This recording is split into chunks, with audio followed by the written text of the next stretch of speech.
I want to give this whole story, like from start to finish, its own opportunity. So let's talk about what's going on in media, and then we'll make our way to the full story of what's going on with J6 and everything.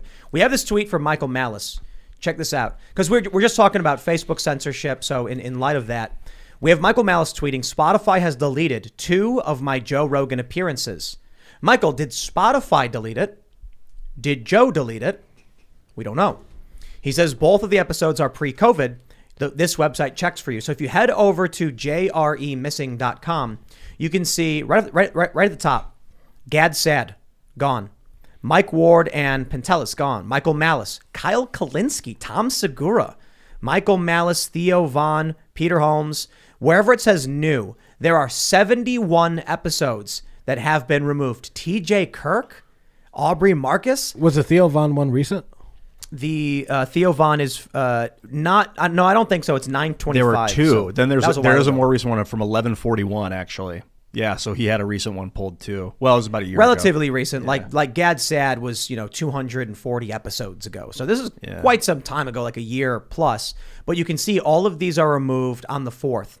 Spotify has removed these episodes. I think it's fair to say, but the question is, why have they removed them? The point I was making about Michael Malice is, did Joe agree with these removals? Did he disagree with them? Why are they removed? And so far, 113 episodes have been taken down. Now, this is Joe Rogan's show. He can do whatever he wants with it, right? If he wants to take an episode down, fine. Here's the challenge. It's kind of strange that there's a website dedicated to tracking episodes of some dude's podcast. But the issue is, as I was talking about earlier, the whole world is just conflict. Everything, pop culture is conflict now. I just want to curl up on the couch, put on some, DC show or movie, watch Batman fight the Joker, have some pizza, and then wake up in the morning and go just walk around, maybe go to a restaurant, get some pancakes. But you can't do that anymore because you turn on the TV, everything's politics, everyone is politics, everything. So what's happening is Joe Rogan has become effectively, like the tip of the spear. One of the most important cultural information centers. And it's not about him telling you facts and stuff like that. It's about him having conversations that allow regular people to kind of understand the world.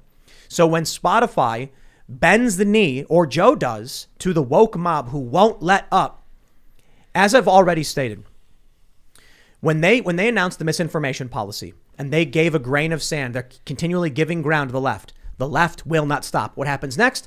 The next day we get an announcement. Oh, this podcast is polling. Obama is saying he's not going to do anything anymore. They're angry. The Prince, who is it? Prince William and Meghan, what's her face? They're like, we're not going to make a podcast either, even though they haven't. And I'm like, and then Crosby, Stills, and Nash. And I'm like, giving them what they ask for doesn't make them stop. Now Spotify has pulled 71 more episodes.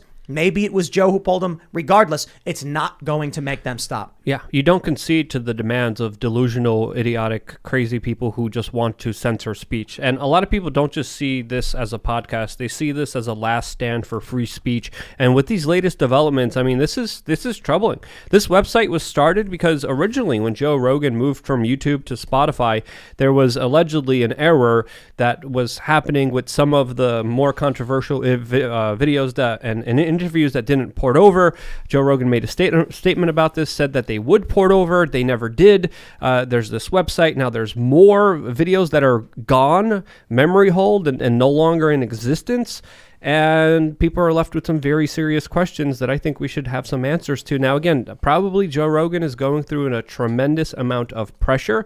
I could only imagine what he's going through behind the scenes of things that we don't even know. So what's really happening here, I don't know, but it's a troubling development, especially when 71 videos, 71 podcasts get Why nuked. these episodes? It's a bunch of his friends. I think it's because he doesn't want to implicate them in the drama.